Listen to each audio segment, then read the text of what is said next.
She has one rule. She has kept it for 31 years. She is about to break it.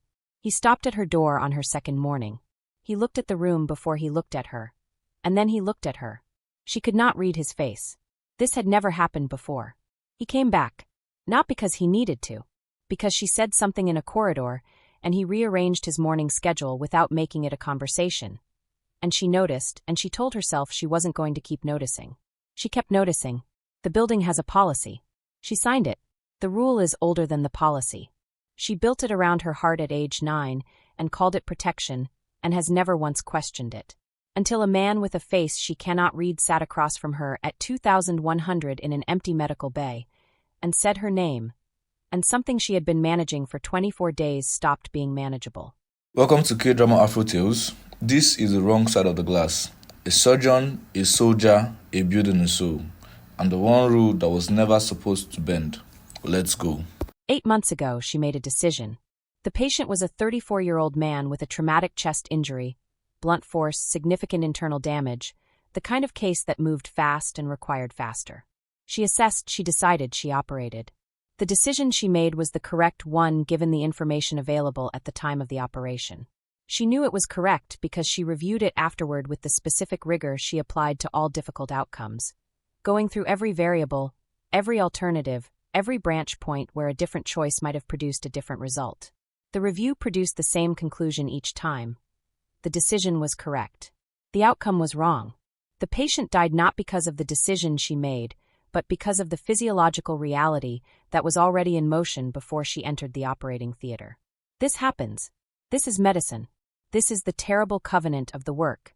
You make the best decision available, and sometimes the best decision is not enough. The hospital's internal review cleared her. For weeks, thorough, unambiguous, her clinical conduct was not in question. What happened next was not clinical. The patient's family had a solicitor, and the solicitor had a journalist contact, and the journalist wrote a story that was technically accurate about the outcome and strategically imprecise about the cause. The story ran for 4 months in various forms. Her name was attached to it. The claim was dismissed. The coverage was not undismissed. You cannot unpublish a headline. She remained at the hospital. She continued her work with the same competence that had always been her baseline. But something had reorganized in the quiet way of institutions. The interesting cases, the complex referrals, the teaching opportunities, the research funding that had been building toward her, had found new directions. Nobody said anything directly. Nobody was required to say anything directly. It happened in the specific invisible way of professional exclusion, which looks from the outside like nothing and feels from the inside like standing in a room that has rearranged itself around your absence while you are still in it. She applied for positions. 3 hospitals. 3 interviews. 3 rejections that cited institutional fit. She had savings. She had time. She had also, for the first time in 11 years, the specific terror of a person whose identity is their work discovering that the work has become conditional on factors she cannot control. She was not going to perform distress about this. She was, however, going to address it. Her mother called on a Tuesday evening. Her mother, Adiz Obi, who had held their family together after the flag and the funeral, and the 9-year-old who did not cry at the right moment, but cried 2 years later in the school bathroom during a biology class about the heart and had never fully explained the delay. Her mother called and said, "I spoke to Dr. Park. She is the medical director of the Kong Group's staff facility in Seoul. They have a vacancy. Trauma surgeon, 2-year contract, their security and operational personnel. The pay is significant." Chidera said, "Mama." Her mother said, "I know your rule." Chidera said, "Then you know why I am not taking a position with a security company." Her mother said, "Chidera, your father would not want the rule to cost you your career." Silence. Her mother said, "He would want you to be well. He would want you to be working. He would want you to be yourself and not a woman who is waiting in London for an institution to remember what she is worth." Chidera looked at the window. She looked at the city outside the window that had spent 8 months becoming a place she needed distance from. She said, "Send me the details." She signed the contract on a Thursday. She flew to Seoul on a Saturday. She arrived with 2 suitcases and the specific internal organization of someone who had made a decision under duress and was going to execute it with the same competence she brought to everything, because competence was the one thing that remained entirely hers. The Kong Group's operational headquarters occupied 14 floors of a tower in Gangnam that looked, from the outside, like the kind of building that communicated precision and significant capital without advertising either. The lobby had the quality of somewhere that understood exactly what it was and did not need to explain it. Security at the entrance was thorough and efficient, and performed without the theater of thoroughness that less serious operations deployed. She cleared it in 4 minutes, which she noted as indicative of good process design. The medical unit was on the 4th floor. Fully equipped, trauma bay, 2 surgical suites, imaging, recovery ward, pharmacy. Better resourced than 2 of the 3 hospitals that had recently declined to offer her institutional fit.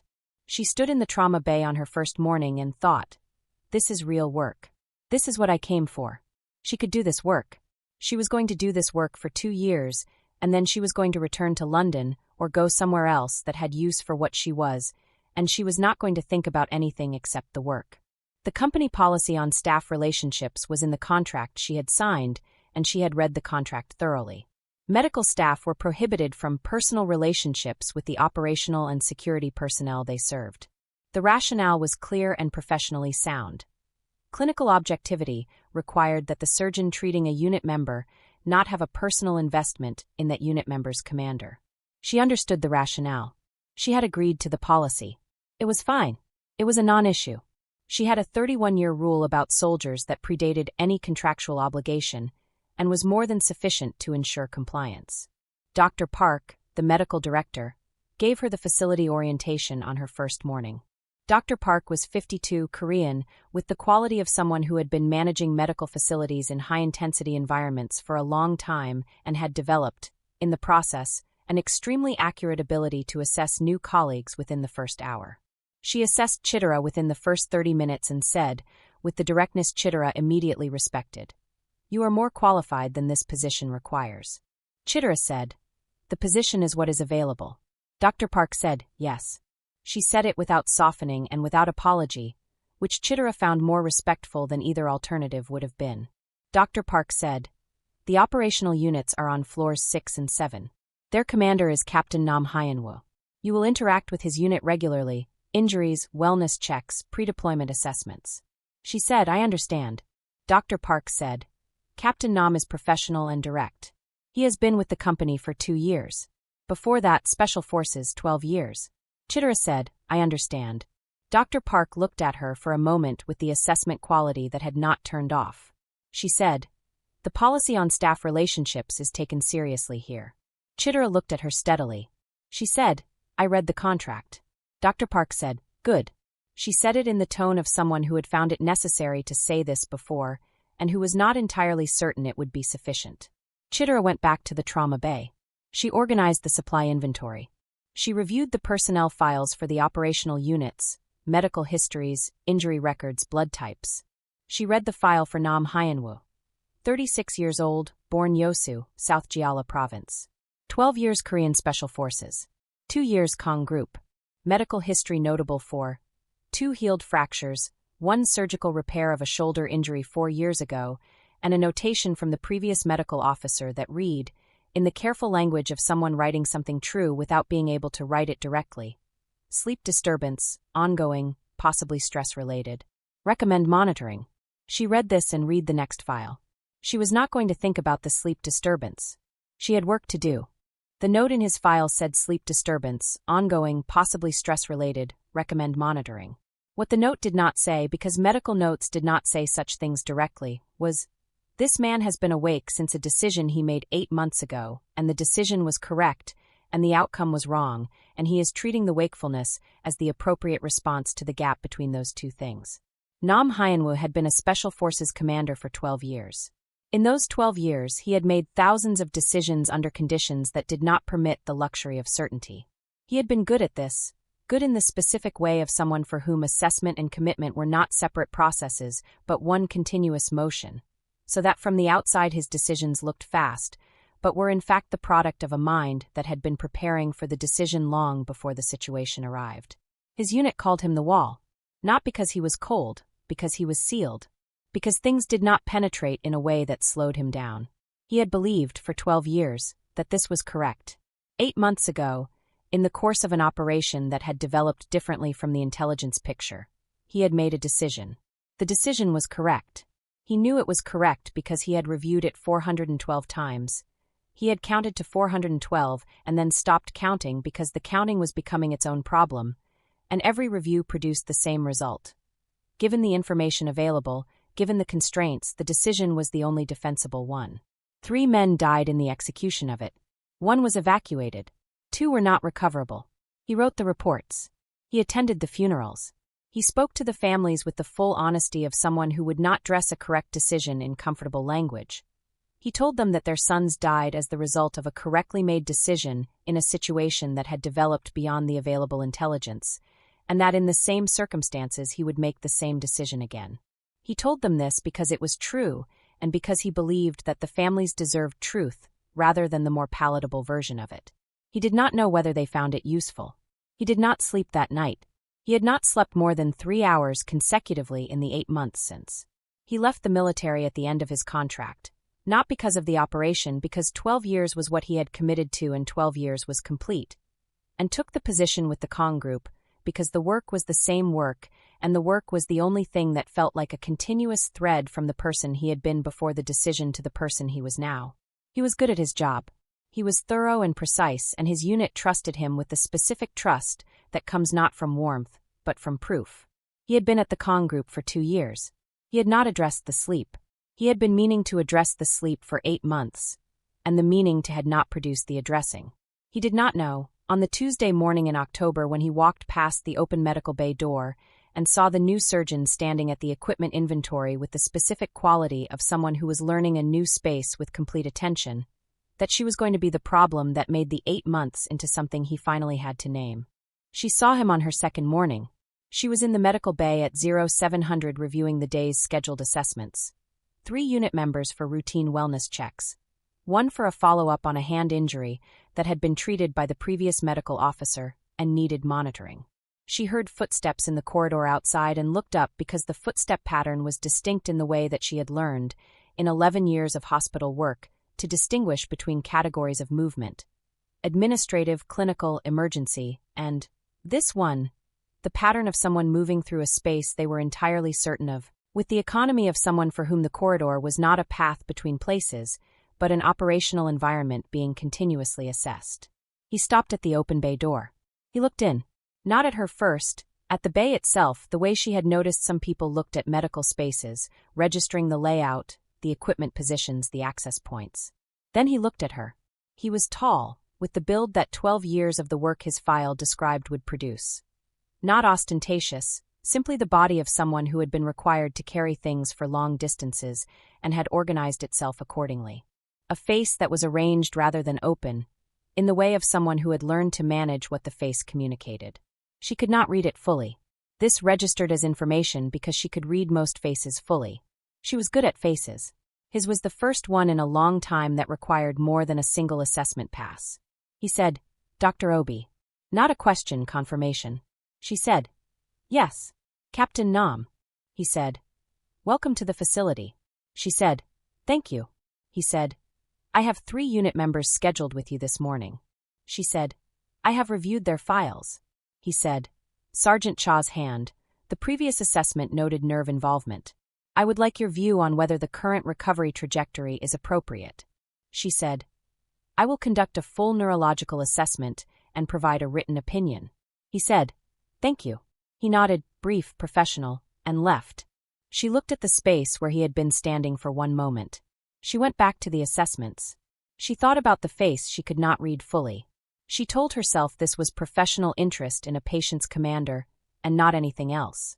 She told herself this for the remainder of the morning, and believed it for most of that time. At 1100, Sergeant Cha came in. At 11:30, she had her written opinion ready, and sent it to Captain Nam's internal email with the clinical detail and the timeline recommendation. At 11:35, she received a reply.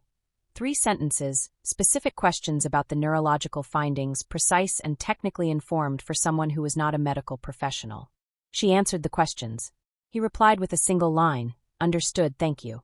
She noted, without examining the noting, that the correspondence had the quality of someone who read thoroughly and asked only what they actually needed to know. This was, in her experience, rare. On her 4th day, the building produced a situation that she did not plan for. She was coming back from a supply run to the pharmacy on the second floor, carrying a case of 4 supplies that was slightly heavier than she had anticipated, when she came around the corridor corner into the 4th floor lobby and found a young man on the floor. He was one of the unit's junior members. She recognized him from the wellness check files, and he had gone down. Not violently, not dramatically. He had simply sat down on the lobby floor with the specific quality of someone whose body had made a decision that his intention had not caught up with yet. Pale, sweating, eyes unfocused. She set the 4 case down. She was beside him before she had finished thinking about it. She said, "Look at me. Look at my face." He looked at her. She assessed, vasovagal, most likely, possibly hypoglycemic. She said, "When did you last eat?" He said, "This morning." She said, "What time?" He said, "Early." She said, "What time specifically?" He said, 5. It was currently 14:15. She said, "Stay low. Do not try to stand." She reached back for the 4 case, and got into the case, and got what she needed. She heard footsteps behind her, the specific pattern from the corridor. She said, without turning, "I need your jacket." A pause of approximately 1 second. The pause of someone assessing the instruction, and then the jacket was beside her. She folded it and put it under the young man's legs to raise them. She said, "Can you tell me your name?" He said, "Private Im Junhyuk." She said, "Private Im, you're going to be fine. Your body is doing something it sometimes does, and it is not dangerous. I am going to take care of it." She worked. Behind her, she was aware of Hyeonwoo crouching beside her, not intervening, present and watching with the full quality of someone who was assessing the situation continuously and had correctly determined that the medical professional was managing it and that his role was to be available rather than active. She got the glucose into Private Im. She monitored. After 3 minutes, the color was returning. After 5, Im said, "I am sorry, sir." Hyeonwoo said from behind Chidera, "Do not apologize for a medical event." His voice, which she had heard twice before in professional exchange, was different in this register. Not warmer exactly, but less arranged. More direct. Im said, "Yes, sir."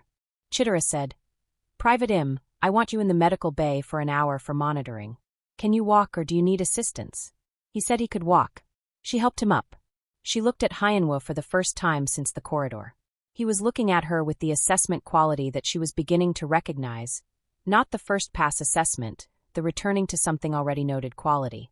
She said, "Thank you for the jacket." He said, "You did not ask what I was. You asked for the jacket." Something registered in his expression, very slight, very controlled. She picked up the 4 case. She walked Private Im to the medical bay. She did not think about what Hyeonwoo had said until she was at the monitoring station, and the day had given her space to think about it. And then she thought about it for longer than was proportionate. The 3rd floor canteen was the only space in the building where all staff mixed without the structure of operational function. It was, she had observed in her first 2 weeks, the space where the building's social architecture became visible. Who sat with whom, who avoided whom, how the operational and administrative staff organized themselves relative to each other. She ate there consistently because eating elsewhere required either eating alone in the medical bay, which she considered the thin end of a bad habit, or eating in her accommodation on the 12th floor, which she considered the thicker end of the same habit. She ate in the canteen and observed and did not perform friendliness, but was available to it. On her 9th day, she was at a table with 2 of the administrative staff. A woman named Soo-yeon who handled the medical unit's scheduling and who had taken it upon herself to be useful to Chidera in the specific way of someone who was friendly without being excessive. When Hyeonwoo came into the canteen, he was with 2 members of his unit. He went through the food line efficiently, which was the way he did everything. He turned from the food line, and their eyes met across the canteen in the accidental and completely ordinary way that eyes meet in shared spaces. He nodded. She nodded. He went to a table on the opposite side of the room with his unit members. She went back to her conversation with Soo-yeon. This took approximately 3 seconds and registered in her awareness as the specific quality of something ordinary that did not feel ordinary, which was itself information. Soo-yeon said, without looking up from her food, "Captain Nam came in before you usually do today." Chidera said, "Yes." Soo-yeon said, "He usually eats at 1300. You usually eat at 12:30. Chidera looked at her. Soo-yeon was eating her food with complete innocence. Chidera said, "Is that something you have noted?" Soo-yeon said.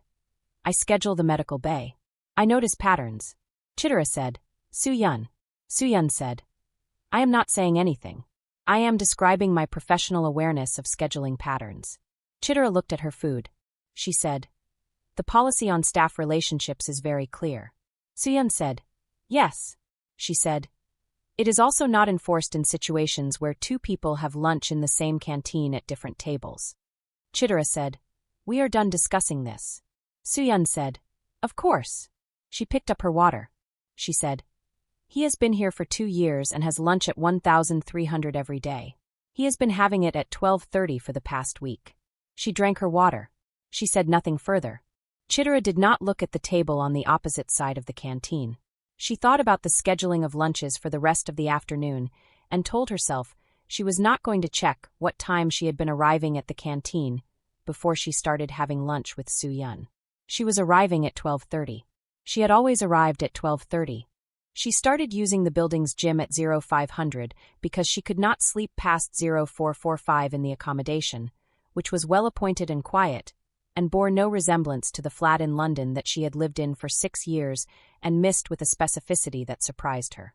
She ran on the treadmill for 45 minutes, and then did the floor work that her body had been doing since university, because physical discipline was one of the things she had built for herself that belonged entirely to her, and was not subject to institutional fit or press coverage or the professional reorganization of senior medical staff.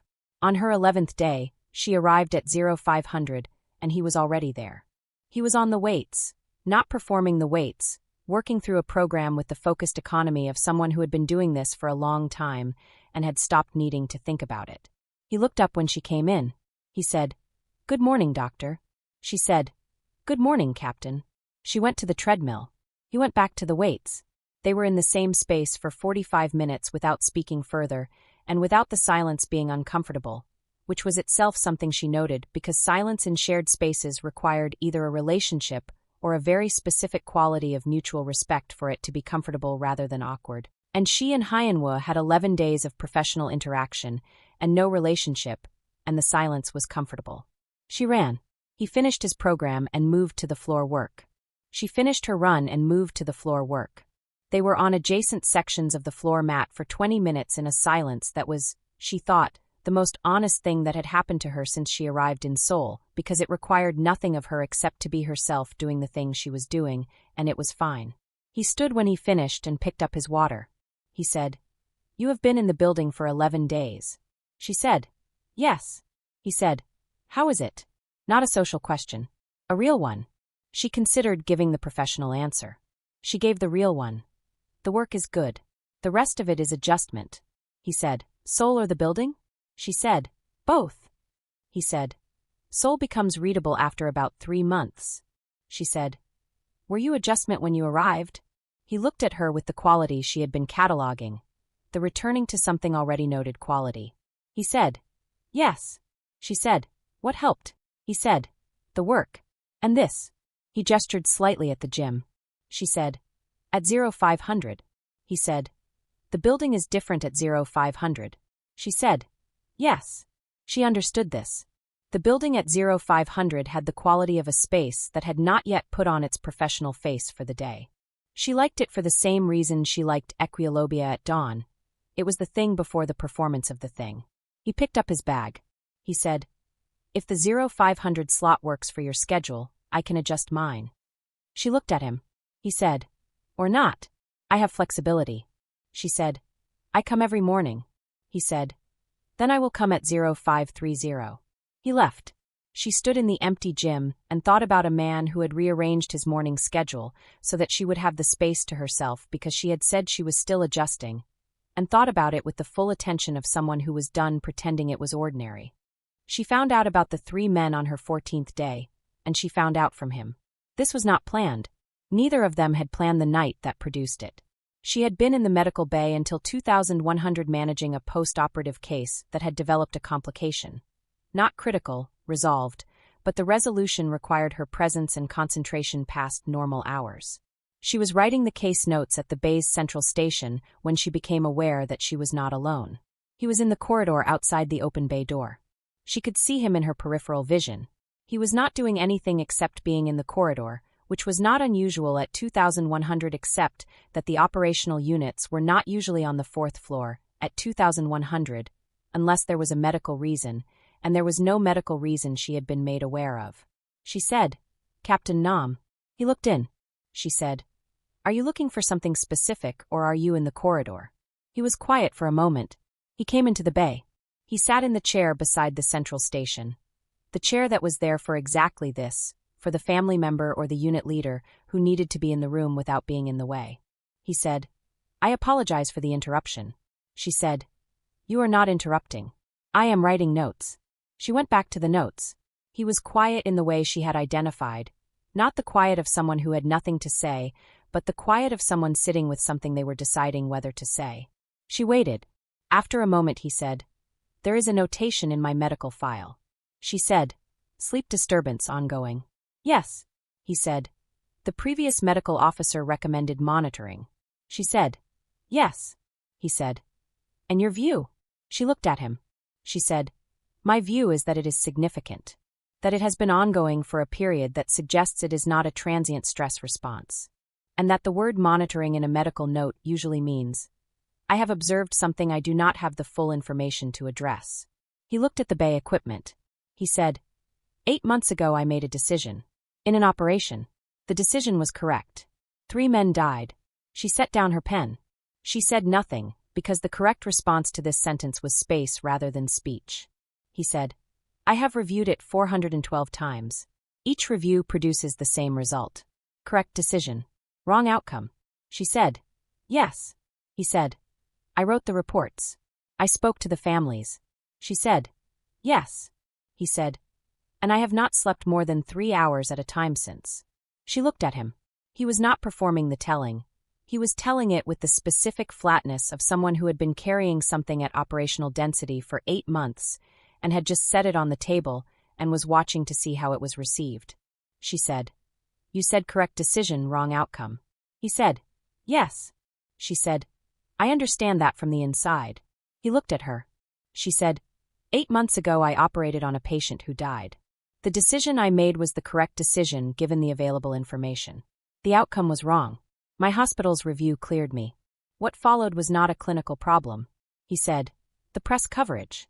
She looked at him. He said, "Dr. Park mentioned the circumstances of your previous position. Not in detail. In the context of the hire." She said, "And you know what it is to make the correct decision and watch it produce the wrong outcome." He said, "Yes." She said, "And to have the wrongness of the outcome attached to you regardless of the correctness of the decision." He said, "Yes." She looked at the case notes in front of her. She said, "The sleep. Has it been addressed at all in 8 months?" He said, "I have been meaning to address it." She said, "That is not the same as addressing it." He said, "No." She said, "I am going to recommend that you come to the bay twice a week for a formal monitoring session. I am also going to recommend a referral to the facility's psychological support services, which your contract provides for, and which you have not used." He said, "I am aware I have not used them." She said, "I am not criticizing. I am prescribing." Something moved in his expression, very slight, the territory before something. He said, "You are very direct." She said, "I am a surgeon. Indirection costs time I do not have in the operating theater." He looked at her. She looked back. She said, "Hyeonwoo." His name. The first time. He heard it, the quality of his stillness changed. She said, "You have been managing this for 8 months with the discipline of someone for whom discipline is the default response to every problem. At some point the discipline stops being management and starts being suppression. And suppression costs more than the thing being suppressed." He was quiet for a long time. He said, "You speak about this like you know the architecture of it." She said, "I know the architecture of a correct decision that costs something and the specific way that the cost sits in a person who will not let themselves stop working long enough to feel it." He looked at the table between them. He said, "Yes." She said, "The monitoring sessions start Thursday." He said, "Yes." He stood. He said, "Thank you, Dr. Obi." She said, "Chidera." He looked at her. She said, "In this context. After hours. My name is Chidera." He said, "Chidera." Her name in his voice. She felt it in the specific place she had been trying not to feel things since day 2. She said, "Good night, Hyeonwoo." He said, "Good night." He left. She sat at the central station for a long time with the case notes in front of her and her pen on the desk, and the feeling in her chest that she was going to have to address. The monitoring sessions were professional. She was very careful about this. They were professional in every visible dimension. She took his blood pressure, his resting heart rate, reviewed his sleep log, which she had given him a journal for, asked the clinical questions. She wrote the clinical notes. She referred him to the facility's psychologist, Dr. Jong, who he attended twice before Dr. Jong sent her a brief note that said, "The captain is cooperative and articulate, and is not yet ready to do the deeper work, but is closer than he was 2 weeks ago." She read this and filed it, and did not think about what closer than he was meant for the man who had been sealed for 8 months. She did not think about it during business hours. She thought about it at 0500 on the treadmill, and at night in the accommodation on the 12th floor with Seoul running its lights outside the window. The monitoring sessions were professional. And they were, within the professional container, something else simultaneously. Because when she asked him to describe his sleep patterns, he answered with a precision that required her to ask follow-up questions that were more specific than clinical minimum. And when she asked the follow-up questions, he answered those with the same precision. And what emerged over the course of the first 4 sessions was a picture of a man that was significantly more detailed than his medical file had suggested. A man whose inner landscape was complex and largely unvisited, and who was, slowly and without performing the slowness, beginning to allow someone to visit it. She knew she was the someone. She knew this was happening. She maintained the professional container around it because the professional container was her job, and because the space inside the container was... She could not avoid the accuracy of this. The most real conversation she had been inside in 8 months. On the 4th session, he said, "Can I ask you something?" She said, "Yes." He said, "When the press coverage was running, how did you work?" She looked at him. She said, "I went to the hospital every day. I did the work. I was as correct as I have always been. And I went home every evening and sat in my flat and felt the specific quality of a person who has done everything right and is being held responsible for the outcome anyway." He said, "Yes." She said, "That specific quality." He said, "Yes." She said, "It is a form of loneliness." He looked at the desk. He said, "Yes." She said, "Because the only person who can fully understand a decision you made is you. Everyone else has partial information. Your judgment, your assessment, the variables you weighted and why, only you know the full shape of that. And when the outcome is wrong, you are alone with the knowledge that the decision was right in a way that no one else can access." He looked at her. He said, "Yes." He said it the way people say a word when they have not heard it said correctly before, and have just heard it said correctly. She looked at the clinical notes in front of her. She said, "That is all for today." He said, "Yes." He stood. He said, "Chidera." She looked up. He said, "Thank you." She said, "The session was clinical. You do not need to thank me for clinical sessions." He said, "I was not thanking you for the clinical session." She held his eyes. She said, "I know." He said, "Then why did you correct me?" She said, "Because one of us has to." He looked at her for a moment with the full quality of his attention, the receiving kind. Then he nodded and left. She sat with the clinical notes and the knowledge that she was in significant trouble and had been in it since day 4 and was not going to pretend otherwise. The joint operational and medical review was held on day 24 in the 7th floor conference room. Director Lim was the company's operations director. 55, precise, with the quality of someone who had built large structures and had developed, in the process, the ability to identify inefficiency from significant distance. He ran the quarterly reviews with thoroughness and a particular brand of directness that she respected in principle. He covered the operational performance metrics. He covered the medical unit's output figures, patient volume, case complexity, resolution rates. He was direct and accurate about all of it. Then he said, "I want to address something that has come to my attention regarding the integration between the medical unit and the operational units. We have a policy on professional boundaries that exists for good operational reasons.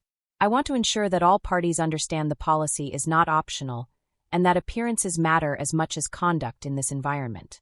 He looked at the table. He did not look specifically at Chidera. He did not need to. The specific quality of a non-look that was functioning as a look was something she had been reading in clinical environments for 11 years, and she read it clearly. There have been observations, Director Lim said, about the frequency and, shall we say, the character of interactions between the medical staff and the operational command. I am not making an accusation. I am noting that perception management is everyone's responsibility. The room was quiet. She was aware of Hyeonwoo 3 seats to her left without looking at him. She was aware of Director Lim at the head of the table. She was aware that the word perception had been used in place of the word conduct, which was the specific linguistic move of someone who wanted to imply wrongdoing without being required to specify it. She looked at the table in front of her for approximately 4 seconds. She had done nothing wrong. She had conducted monitoring sessions that were prescribed by clinical necessity and documented in full. She had eaten in the building's canteen. She had used the building's gym. She had had professional conversations. She had held a line with more effort than Director Lim would ever know about or be required to acknowledge. She stood up. Director Lim looked at her with the expression of someone who had not expected a response. She said, "Director Lim, I want to understand the specific concern precisely. The monitoring sessions with Captain Nam are documented clinical interventions, prescribed by the previous medical officer's flag, and initiated under my clinical judgment with full written records in the medical bay system. They are the appropriate response to a documented sleep disturbance that has been ongoing for 8 months. If the concern is about those sessions, I would welcome a review of the documentation, which will show that every interaction has been within clinical protocol." She paused. She said, "If the concern is about something else, about a female surgeon eating in the building's canteen, or using the building's gym, or existing in the same physical space as the operational personnel, then I would ask Director Lim to name that concern precisely, because I have found in 11 years of hospital work that concerns which cannot be named precisely tend to be concerns that cannot survive scrutiny." The room was very still. She said, "I am here to provide excellent medical care to this company's personnel. I am doing that. If the documentation does not demonstrate this adequately, I will add whatever documentation is required. If the concern is something else, I would like to hear it stated directly." She sat down. She looked at the table. She heard, in her peripheral hearing rather than vision, the quality of the room adjusting. Director Lim said, "The documentation is not in question." He said it with the specific tone of a man who had been repositioned and was managing the repositioning with professionalism. He moved to the next item on the agenda. She did not look at Hyeonwoo during this. After the briefing ended and the room was clearing, she was gathering her documents when she saw it. His hand, which had been flat on the conference table throughout the briefing, had moved during her second sentence. 1 inch in her direction. It had stopped there. It was still there when the briefing ended. She looked at the hand for 1 moment. She looked at his face. He was looking at the documents he was gathering and not at her. She picked up her documents. She went back to the 4th floor. She sat at the central station in the medical bay and breathed and thought about the hand. He came to the medical bay at 2000. She was still there because she was always still there at 2000 on the days that required it. She heard the footstep pattern in the corridor before she saw him. The one she had learned without deciding to learn it, the pattern that moved with the specific economy of someone for whom a corridor was always an operational environment being continuously assessed. He stood at the entrance. He said, "May I?" She said, "Yes." He came in. He sat in the chair. He said, "You should not have had to say that today." She said, "No, but I did." He said, "You said it correctly." She said, "I have 11 years of practice at saying the correct thing in rooms that did not expect me to say it." He looked at the desk in front of her. He said, "The documentation covers the monitoring sessions fully." She said, "Every session, every finding, every referral. Director Lim will find nothing." He said, "And the other things?" She looked at him. He said, "The canteen. The gym." She said, "The canteen and the gym are not clinical and require no documentation and are none of Director Lim's business." He said, "Chidera." Her name in his voice. She felt it the way she always felt it, in the place where the words she had not been saying lived. She said, "Yes." He said, "I need to tell you something, and I need you to receive it the way you receive clinical information, without managing it into something smaller." She looked at him steadily. He said, "Since the monitoring session started, I sleep 3 hours without the waking. She held his eyes. He said, "Before that, in 8 months, I did not sleep 3 hours without the waking a single time." She said, "I know. It is in the clinical notes." He said, "I am not telling you about the clinical notes." She said, "I know what you are telling me." He said, "Then tell me what I am telling you." She looked at him for a long moment. She said, "You are telling me that the reason the sleep changed is not exclusively clinical." He said, "Yes." She said, "And you want to know what I am going to do with that?" He said, "Yes." She set down her pen. She looked at the desk in front of her, at the clinical notes and the case files and the documentation that proved every interaction had been within protocol. She said, "I have a rule about soldiers. 31 years. My father did not come home.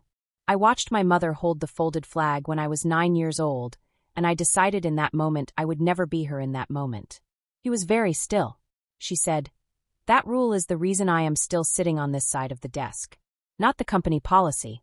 The rule." He said, "I know about the rule." She looked at him. He said, "I have been watching you maintain it for 24 days. I know what maintenance looks like on a person. I know the cost of it." She felt something move in her chest.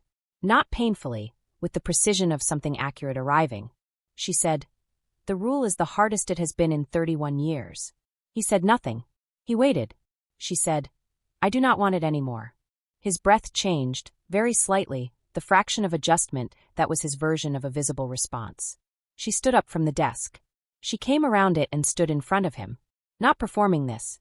Just doing it the way she did everything, with full intention and the complete absence of management. She said, "I am choosing this. Not because the rule stopped being real. Because I am choosing something over the rule for the first time in 31 years, and I need you to know I know the difference." He stood. He was close enough that the warmth was real.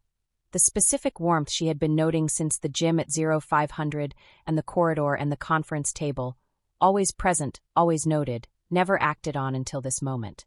She put her hand on his chest, flat, deliberate, the contact of someone who had made a decision and was making it with her hands because that was where Chidera Obi's decisions always landed first. She felt his heartbeat under her palm, faster than his composure communicated. She said, "Your heart is not as controlled as your face." He said, "No." She said, "Good."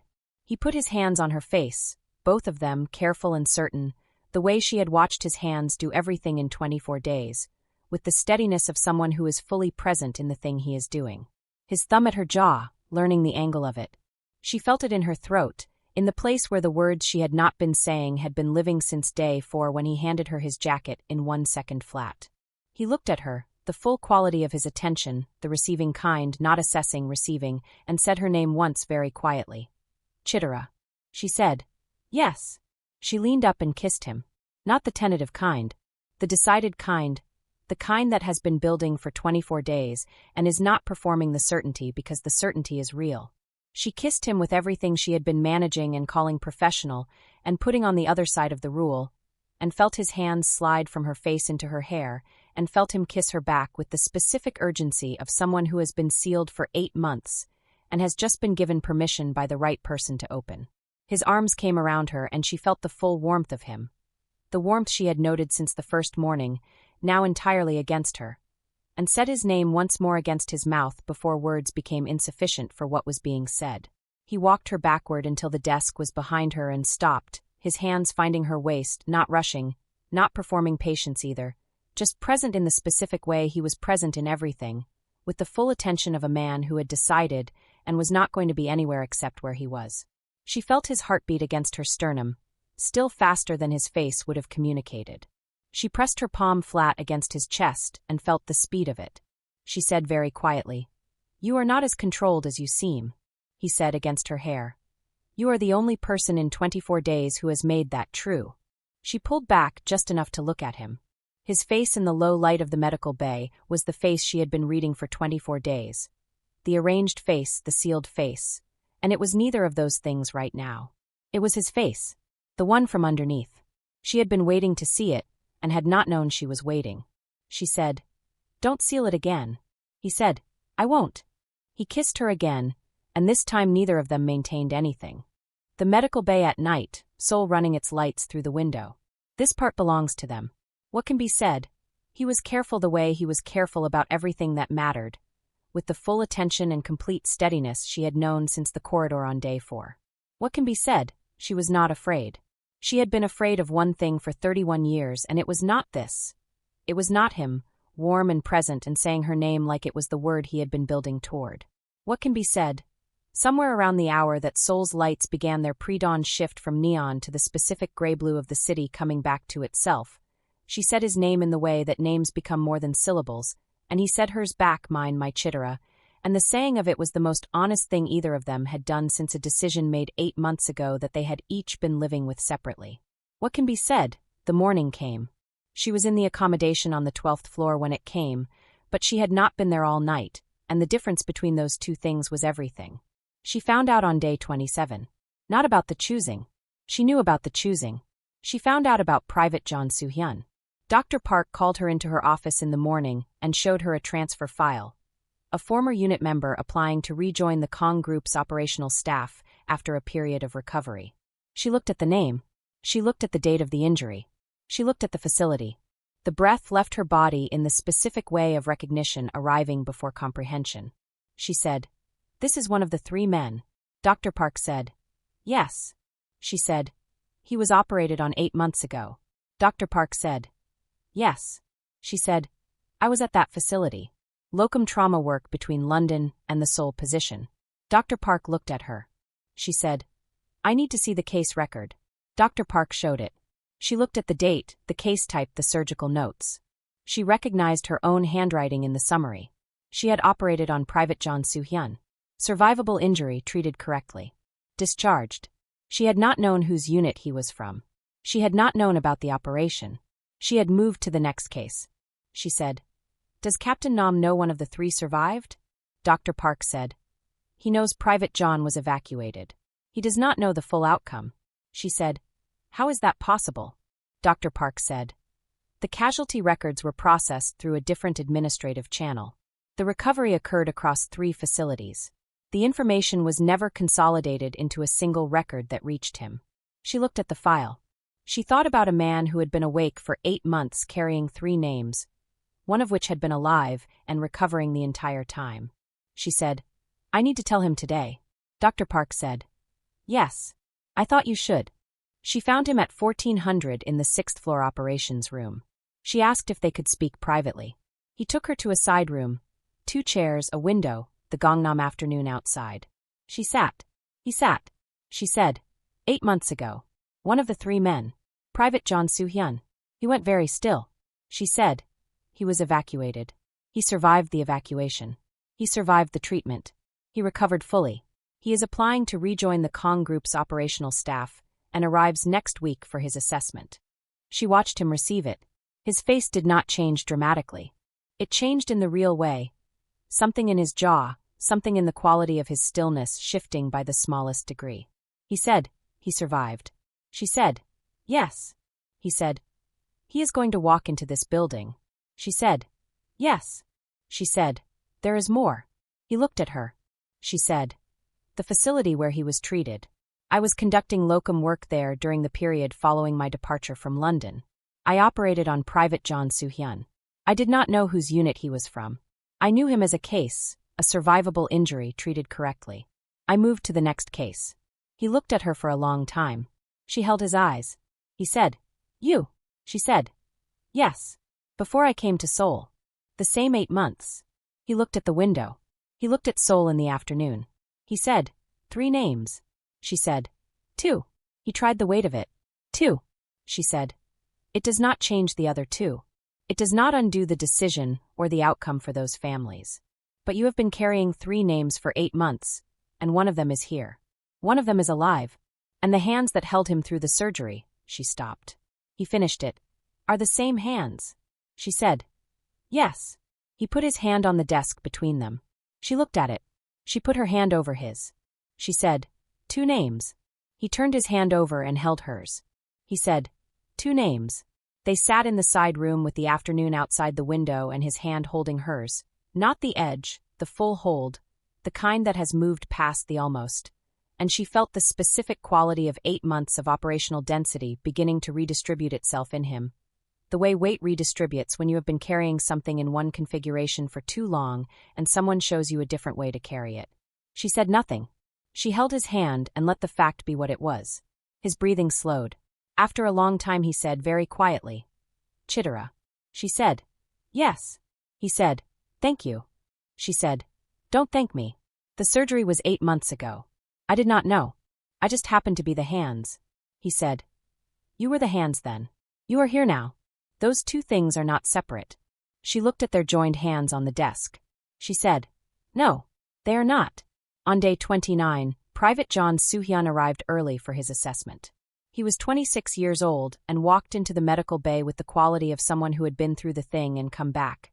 Not performing the having been through it, carrying it in the specific way of someone who knows the difference between before and after. She conducted the assessment. 40 minutes, thorough. The shoulder recovery was within normal parameters. Nerve function intact. Range of motion good. She wrote the clearance. She said, "You are cleared for return to operational duty with a standard 3-month monitoring schedule." He said, "Thank you, doctor." She said, "Private John." He looked at her. She said, 8 months ago I operated on your shoulder at a facility in the region. I did not know at the time whose unit you were from. I know now." He looked at her for a moment. He said, "I remember the surgeon." She said, "Yes." He said, "She told me I would have full function." I did not believe her. She said, "Patients rarely do in the immediate post-operative period."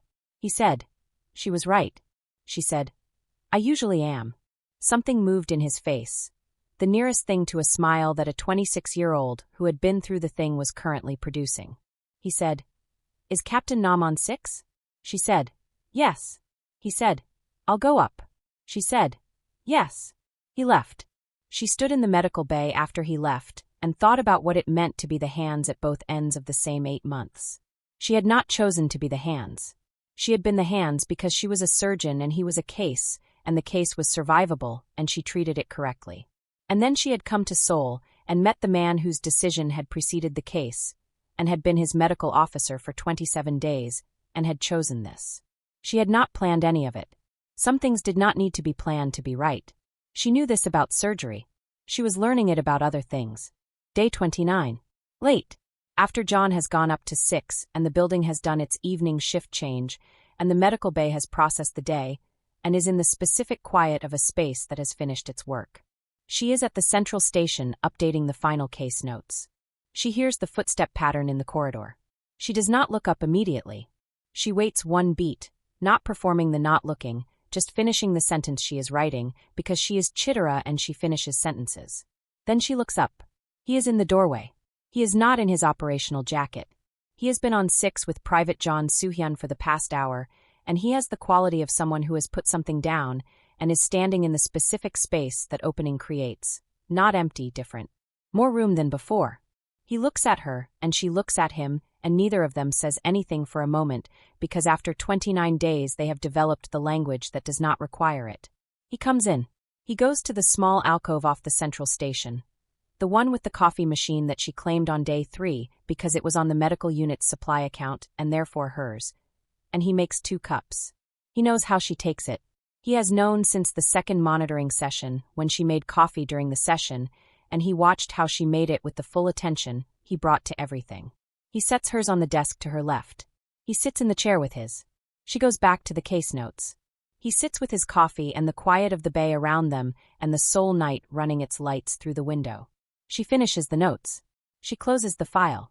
She picks up her coffee, left side of the desk, where he put it, where it always is, and turns in her chair to look at him. He looks back. She says, "How is he?" He says, "He is good. He is better than 8 months ago." She says, "Yes." He says, "We spoke for a long time." She says, "Good." He says, "He asked about the surgeon." She says, "What did you tell him?" He says, "I told him she was here." She holds his eyes. She says, "And?" He says, "He said, she told me I would have full function." I didn't believe her. She says, "I know. He told me too." Hyeonwoo says, "I told him she is usually right." She feels it in her chest. The warmth of it, specific, warm, belonging only to this bay and this man and 29 days of building. She says, "Hyeonwoo." He says, "Yes." She says, For hours last night. He says, yes. She says, tonight we are going to try for 5. He looks at her with the receiving quality. He says, is that a clinical prescription? She says, it is a strong recommendation that you will be unable to professionally ignore. Something moves in his face, the territory before the smile, the same territory she has been watching develop since day 5. She has been waiting for the full version of it. She looks at him. She says, and I will be here when you wake up. He looks at her. The smile arrives. Not performed, real, the full version, the one from underneath the arrangement. She has not seen it before. She had been right that it was worth waiting for. She holds it for one moment before she looks back at her coffee, because some things you do not stare at directly. Outside, Seoul continues its enormous indifferent magnificence. The building does its night operations. The rule is still real. It is 31 years of real, and it does not disappear, but it has been chosen over, and choosing over is not the same as gone. It is heavier and more honest and more hers. The company policy is still real. The 2-year contract is still real. The problems are real. But his jacket is on the back of her chair. He put it there on his way to the coffee machine without deciding to, which is the most honest thing a person can do with a jacket. And her coffee is on the left side of the desk, where he put it without being asked. And Private John Soo-hyun is on the 6th floor, alive, cleared for operational duty.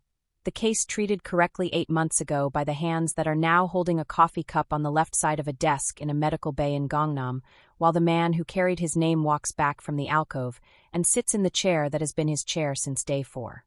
The door is open. The fact is real. She chose it. That is enough for now. Besties. His jacket is on the back of her chair. Her coffee is on the left side of the desk. He slept 4 hours, and tonight they are going to try for 5. And the smile, the full version, the one from underneath, she saw it and looked away because some things you do not stare at directly, and she has 31 years of discipline, and she is going to use some of it on the smile. And you are sitting with the questions. Director Lim had opinions in the briefing, and the building is small, and 23 months remain on the contract. What does the company do when the monitoring sessions produce a documented outcome that nobody can argue with professionally and a personal development that the policy technically covers if read precisely? What does her mother say when she calls from Seoul? Adiz Obi sent her daughter into this building saying your father would not want the rule to cost you your career. What does she say when her daughter calls and says, Mama, I broke the rule, and it was the right decision? What does Hyeonwoo do when his contract review arrives and he is asked whether he intends to extend? And for the first time in 29 months the answer has a reason attached to it that is not only the work, and the one underneath everything. Private John Soo-hyun is on the 6th floor. He knows the surgeon is here. He knows the captain and the surgeon are something. The building knows. Soo-hyun knows. Dr. Park knows. Director Lim is going to know. And when he knows, he is going to do the thing that people like Director Lim do, which is to use the policy as a weapon rather than a guideline. And Chidera Obi from Equiolobia, who has been precise and correct and documentable for 29 days, is going to have to decide, is the documentation enough, or does this require the thing she said in the briefing, which is naming it precisely in a room that was hoping she would not comment the jacket on the chair, because he put it there without deciding to, and that is the whole story in one gesture. Comment 5 hours for the prescription she is giving him that is not only clinical. Comment the smile, because she saw it and looked away, and that restraint is the most Chidera thing she has done in 29 days. Subscribe, hit the notification bell, tell someone, because part 2 is where Director Lim becomes a problem, where the mother calls, where the contract review arrives, and where a woman with 31 years of a rule and 2 years contract she cannot leave discovers that sometimes the correct decision and the right outcomes are the same thing. Peace and love, besties. Always. K-Drama Afro Tales.